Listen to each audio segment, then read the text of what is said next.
Assalamualaikum warahmatullahi wabarakatuh. Salam sejahtera dan salam satu Malaysia.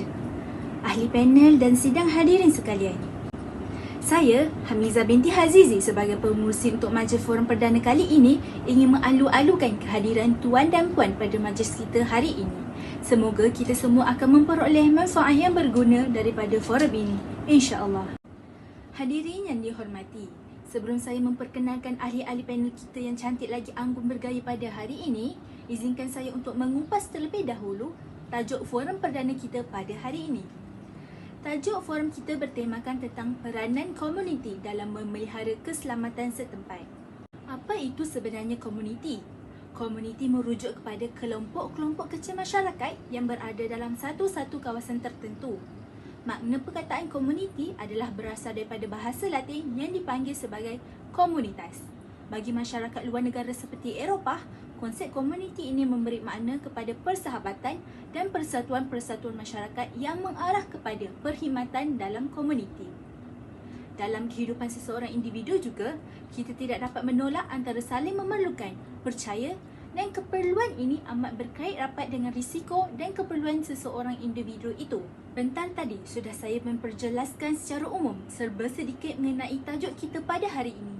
Maka marilah kita berkenalan dengan ahli panel kita yang akan membahas lebih lanjut mengenai tajuk kita. Saya memperkenalkan saudari Tarani Kumara Raup yang cantik lagi menawan sebagai ahli panel kita yang pertama pada hari ini. Selamat datang saudari. Saudari apa khabar? Terima kasih saudari pengerusi, saya baik-baik saja. Seterusnya, saya ingin memperkenalkan ahli panel kita yang kedua yang berwajah manis itu iaitu saudari Jeshila, anak perempuan Paritiban. Selamat datang saudari. Saudari Jeshila apa khabar? Terima kasih saudari pengerusi, khabar baik. Ahli panel kita yang ketiga iaitu saudari Seri Nurishri binti Sahili. Apa khabar saudari Seri? Alhamdulillah, saya baik-baik saja. Terima kasih pengerusi. Dan yang terakhir, ahli panel kita yang keempat iaitu saudari Nur Syafrina binti Zaburhan. Selamat datang saudari. Saudari apa khabar? Alhamdulillah, saya berada dalam keadaan yang baik. Maka saya berada di sini bersama saudari dan para hadirin sekalian. Salam forum buat semua. Usai salam perkenalan daripada semua ahli panel kita sebentar tadi, kembali kita kepada topik forum kita mengenai peranan komuniti dalam memelihara keselamatan setempat. Dari Tarani, mohon saudari memberikan penjelasan tentang tanggungjawab masyarakat untuk menjaga keamanan tempat tinggal mereka. Silakan saudari. Baik saudara pengerusi, selamat sejahtera saya ucapkan kepada saudari pengerusi dan juga kepada ahli panel jemputan yang lain. Dalam konteks memelihara keselamatan setempat, iaitu keadaan persekitaran kita, kawasan yang kita tinggal, memang tidak boleh nafikan bahawa komuniti atau masyarakat memainkan peranan yang penting dalam isu ini. Oleh itu, peranan komuniti adalah dengan menyertai pasukan rela. Rela atau nama penuhnya Jabatan Kesukarelawan Malaysia. Fungsi utamanya kenapa pasukan ini ditubuhkan adalah untuk menjaga keselamatan setempat. Rela ditubuhkan selepas berlakunya peristiwa 13 Mei pada tahun 1969 iaitu merupakan titik hitam dalam sejarah Malaysia yang melibatkan rusuhan kaum. Insiden ini telah menyedarkan pemimpin-pemimpin negara pada ketika itu tentang pentingnya diwujudkan satu pasukan sukarela yang tetap bagi membantu kerajaan dalam menangani masalah dan ancaman keselamatan. Allahyarham Tun Dr. Ismail Abdul Rahman yang ketika itu merupakan Timbalan Perdana Menteri dan juga Menteri Dalam Negeri mencadarkan supaya pasukan sukarela berfungsi sebagai mata dan telinga kerajaan. Hasilnya pada 11 Januari 1972, rela telah ditubuhkan di bawah Akta Kuasa-Kuasa Perlu Darurat 1964. Penubuhan rela memberi kesempatan kepada semua rakyat Malaysia untuk bersama-sama memelihara kedaulatan, keselamatan dan juga keamanan negara. Baru-baru ini, dalam pandemik COVID-19, Malaysia telah mengumumkan bahawa rela diberi kuasa untuk membantu pihak polis diraja Malaysia dan juga Angkatan Tentera Malaysia untuk menguatkuasakan Perintah Kawalan Pergerakan PKP. Jadi, memang tidak boleh dinafikan bahawa komuniti boleh menyertai pasukan rela untuk memelihara keselamatan setempat. Terima kasih Saudari Tarani. Memang tidak dapat dinafikan. Pasukan rela ini juga turut terlibat berganding bahu dengan anggota masyarakat untuk sama-sama mengawasi keselamatan kawasan kejiranan agar lebih terjamin lagi untuk ahli masyarakat tinggal. Maka jelaslah pasukan rela ini penting untuk menjaga kemakmuran kawasan setempat. Seterusnya, saya ingin menjemput ahli panel kita yang kedua iaitu Saudari J. Sheila untuk membahaskan lebih lanjut berkaitan dengan tajuk kita pada hari ini dari sudut rukun tetangga itu sendiri. Dipersilakan Saudari. Terima kasih Saudari Pengerusi.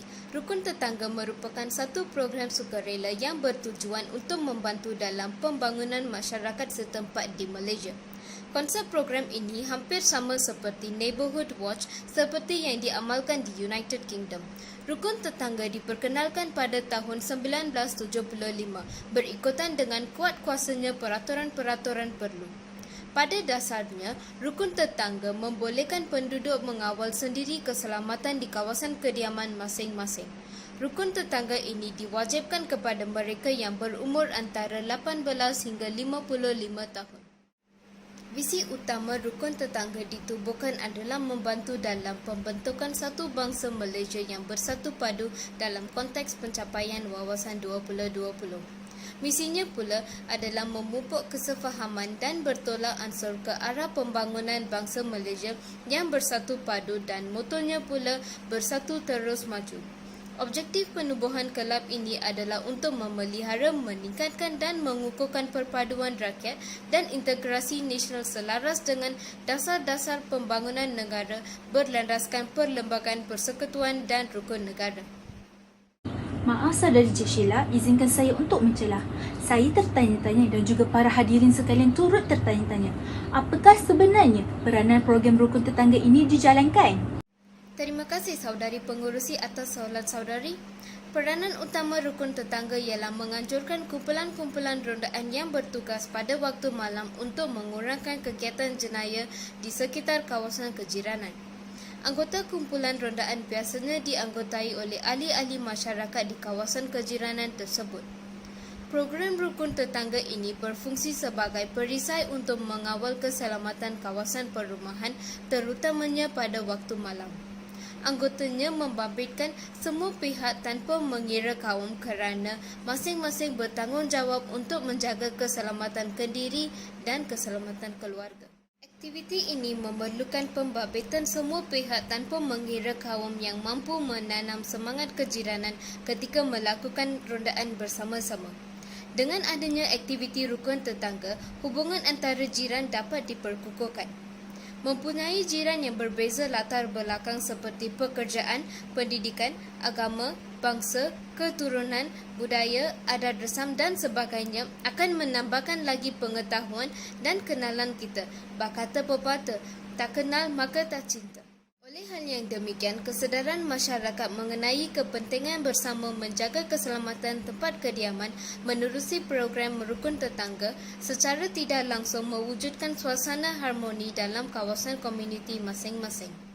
Terima kasih Saudari J. Sheila atas penyampaian yang penuh bersemangat sebentar tadi. Kegiatan jenayah seringkali berlaku pada waktu malam, terutamanya kes pecah rumah, kes kecurian kenderaan, kes penyelundupan dadah dan sebagainya kerana suasana yang gelap dan sunyi mendorong penjenayah untuk melakukan aktiviti-aktiviti yang tidak bertamadun itu. Dalam sedar tidak sedar sudah panjang lebar penerangan yang telah diberikan oleh ahli panel kita sebentar tadi. Maka dengan ini saya mengalukan Saudari Seri untuk membahaskan tentang tajuk kita, iaitu peranan komuniti dalam memelihara keselamatan setempat dari sudut program khidmat komuniti itu sendiri. Dipersilakan Saudari. Assalamualaikum dan salam sejahtera Saudari Pengerusi Forum, ahli-ahli panel dan para hadirin sekalian. Persoalannya sekarang, bagaimanakah program khidmat komuniti boleh memelihara keselamatan setempat? Pertama sekali, biar saya jelaskan apakah itu program khidmat komuniti. Program khidmat komuniti ialah kerja-kerja kemasyarakatan yang dilaksanakan secara berkumpulan dan mempunyai matlamat serta tujuan yang tertentu. Kerja-kerja kemasyarakatan adalah untuk meringankan bebanan, memberi manfaat dan kesejahteraan kepada komuniti. Aktiviti ini amat digalakkan dilakukan secara berkumpulan dan berkala untuk memberi hasil dan impak kepada sesebuah komuniti. Terdapat pelbagai kesan positif yang dapat diperolehi dari program khidmat komuniti ini, seperti dapat memupuk rasa kecintaan dan kebersamaan dalam kalangan diri individu terhadap komuniti yang ada di persekitarannya. Selain itu, kita juga dapat membentuk kepribadian dan memahami konsep kerjasama serta tolong-menolong antara satu sama yang lain dan memupuk semangat hidup bersama dalam satu komuniti tanpa mengira bangsa dan agama, di samping mengeratkan hubungan antara satu sama lain. Apabila sesebuah komuniti mempunyai perasaan sayang dan prihatin antara satu sama lain, maka komuniti tersebut akan sentiasa aman dan selamat kerana tiada pergaduhan atau permasalahan yang akan timbul. Antara aktiviti yang boleh dilakukan dalam program ini adalah seperti gotong royong membersihkan taman permainan dan persekitaran kawasan perumahan supaya tiada kerosakan dan apa-apa sahaja yang berbahaya kepada pengguna. Selain itu, kita juga dapat menjalankan kutipan derma untuk disumbangkan kepada sesiapa yang memerlukan, seperti kematian ahli keluarga, ditimpa musibah seperti rumah terbakar dan sebagainya. Bak kata pepatah, bersatu teguh bercerai roboh yang membawa maksud amalan hidup bersatu padu dan saling tolong-menolong akan mengeratkan hubungan dan memperkuatkan sesebuah komuniti. Manakala, perpecahan pula akan melemahkan kehidupan bermasyarakat. Sidang hadirin yang dihormati, demikian antara kebaikan dan contoh-contoh aktiviti program khidmat komuniti yang boleh dilakukan demi memelihara kesejahteraan dan keselamatan sesebuah komuniti. Saya berharap rakyat Malaysia sentiasa mengamalkan nilai-nilai murni sebegini dalam memelihara ketenteraman, bukan sahaja dalam komuniti setempat, malah dalam menjaga ketenteraman negara kita, Malaysia. Setakat ini sahaja sidang hadirin. Saya serahkan kembali saudari pengerusi forum, saudari Hamizah. Terima kasih. Terima kasih saudari Seri. Memang terang lagi bersuluh, sikap kerjasama dan saling bantu-membantu amat penting untuk dipupuk dalam diri seseorang individu agar dapat membentuk sebuah masyarakat yang bersatu padu dalam mengawal keselamatan setempat dari gangguan penjenayah. Ahli panel dan sidang dewan, dalam meneliti era kemodenan, kita tidak terlepas dari terdedah pada penggunaan media sosial sebagai platform untuk kita berkomunikasi antara satu sama lain, di samping untuk menjaga keselamatan setempat. Oleh itu, saya ingin menjemput ahli panel kita yang keempat, iaitu saudari Syafrinah, untuk mengupas tentang isu ini. Dipersilakan. Assalamualaikum dan salam sejahtera saudari pengerusi majlis yang comel molek lagi petah berkata-kata, ahli panel yang disegani semuanya dan para hadirin yang bersama-sama dengan kita pada hari ini. Baik, tanpa membuang masa, saya akan terus cuba menjawab soalan saudari sebentar tadi dengan sebaik mungkin insya-Allah. Seperti yang kita ketahui, komuniti mempunyai pelbagai peranan dalam memelihara keselamatan setempat. Antaranya adalah seperti yang disebut oleh panel-panel lain sebentar tadi seperti rukun tetangga, khidmat komuniti dan juga rela. Selain itu, komuniti juga perlu mewujudkan satu akaun media sosial yang dikhaskan untuk sesuatu taman atau perkampungan tersebut. Sebagai contoh, akaun Facebook ataupun kumpulan WhatsApp. Perkara ini amatlah perlu dititik beratkan dalam suatu komuniti bagi memastikan info-info terkini dapat disampaikan dengan efisien kepada semua warga taman tanpa terlepas pandang akan orang-orang yang sering tertinggal bas tentang sesuatu isu.